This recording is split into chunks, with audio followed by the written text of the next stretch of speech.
Hey guys, this is JSer. How's everything going? In this video, I'm going to try 649 palindromic substring. Given a string, our task is to count how many palindromic substrings in the string. The substrings with different start indexes or end indexes are counted as different substrings, even then they consist of the same characters. I see.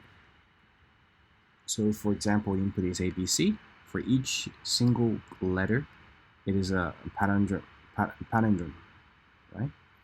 So 3. Okay, for A, of course, every single character is 1, and then AA is 1, and this double A is a palindromic string, and the total is a string. So for this case, first let's analyze the example in more details, like A, B, B, A. So how can we determine if this is a palindromic? Well, we could just if it is a palindromic, then it must be symmetric, right? So we could just compare the first letter and the last one. If they are the same, we continue checking the last one, the next one, a B, and next B, until they met.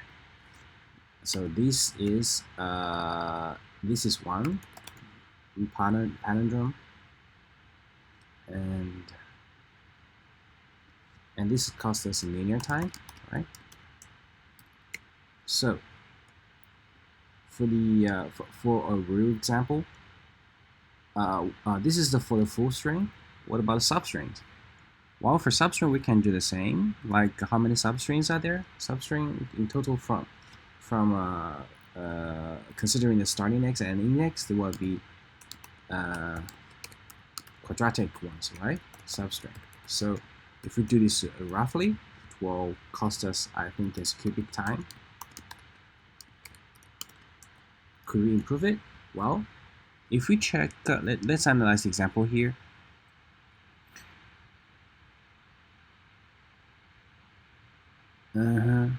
The substring A, B, and if we check A, B, and then we check it, if we check A, B, and then we check A, B, B, and then we check A, B, B, A, right? This is a substring that starts from A. So when we're checking A, B, B, A, not only we check the A, but also we check the B, B, right? Oh, I'm sorry, I'm installing the software. Okay, if there is C, C again, we can see it more clearly that when we check A, and then we need to check B, B, and then we check C, C. But this is for a substring, for this substring, right? But actually, when we check in this substring, the BCCB is already checked, right? So it's including BCCB and CC, right? So maybe we can avoid this. So what we can do, maybe we could just do some normalization. Like we're checking A, B, AA, and then we can just get directly whether these are substring or not, right? Or we could do something, you see, when it's symmetric, the center doesn't change for all the substrings. So maybe we can fix the center and do like expansion. Rather than we compare the head and the tail and move to the center, maybe we can fix the center and move to the head and tail. And that will, for that one center, we can check for all the substrings, right? Which has the center. So if we set the center to A, if we check the set the center to A, we will have A as a substring, right? And then if we check AB, the space between AB as the center, then we can check AB as a substring. If we set B as a center, we can check B and A, B, C, right? and we can count, check them and count the palindromic string at the same time. And if we do this, we will, how many centers are there for each letter and the space between them? So actually it will be about 2n, right, centers. And for each center, we will, and we expand the left index and right index to the far left and far right, leftmost and rightmost character, which will cost us extra n, right? So we can improve this time complexity from cubic to quadratic. So this might be a good improvement. Let's begin. So the idea is fix the center.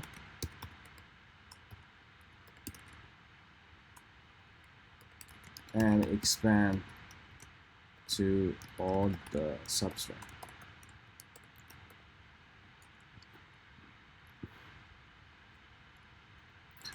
Cool. So let's do it.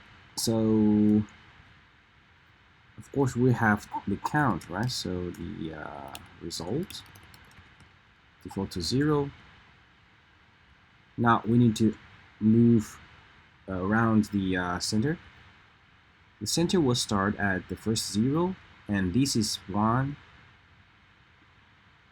and this is so there's a problem. How can we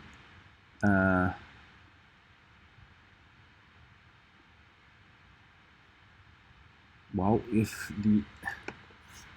the center, if we set for A is 0, so it's 0, and for AB, the center is actually 0.5, right? And ABC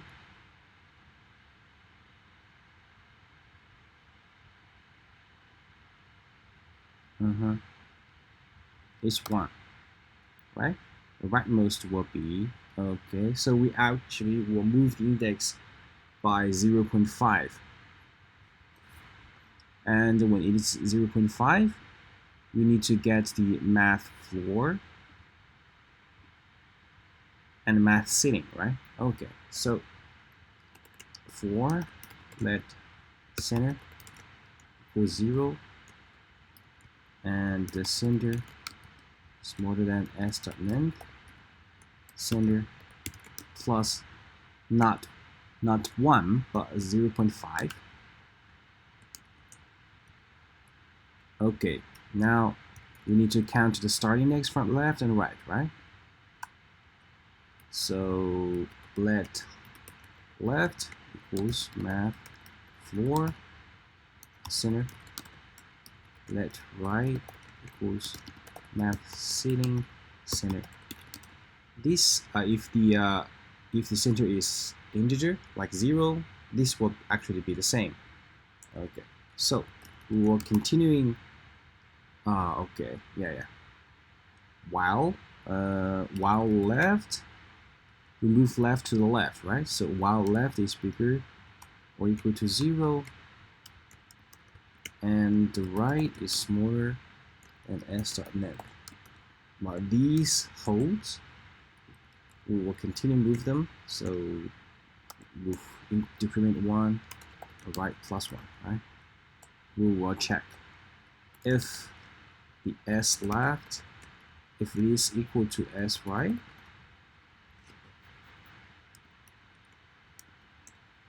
if we made something the same, then we need to increment the result, right? This is a possible palindromic substring. If not, we break, right? We need to continue break. We need to actually continue to the 4. We break here. Okay, this is right. Break. It will go to the next one. Cool. And then at last we return the result. So let's review our code once more before we submit. We move the center from this is 0 and then 0.5, and the last one is this. We increment it with the 0.5, it gets a left start and a right start. While they are valid, we compare the character. If they're the same, it means we have a possible palindromic substring. And then we move left to the left, right to the right. I think this should work. Let's run a code. Cool. Nice. So as we analyzed, the time would be actually quadratic and space. We don't use extra space. Yeah, constant. Okay, this is the 647. Hope it helps. I'll see you next time. Bye bye.